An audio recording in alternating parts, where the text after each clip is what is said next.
Level 10, Proficiency. The Tortoise and the Birds. Day after day, the tortoise sat gazing upward, watching the birds wheel gracefully through the open skies. A deep envy filled his heart.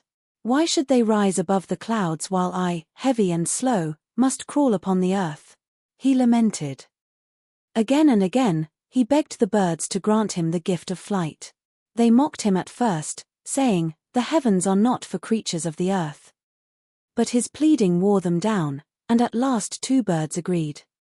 They grasped a sturdy stick in their beaks, and the tortoise clamped his jaws upon it. Together they lifted him high into the sky.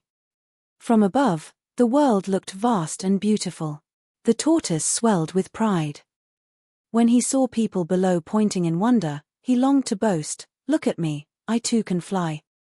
But the instant he opened his mouth, he lost his grip, plummeted from the sky, and was dashed upon the ground.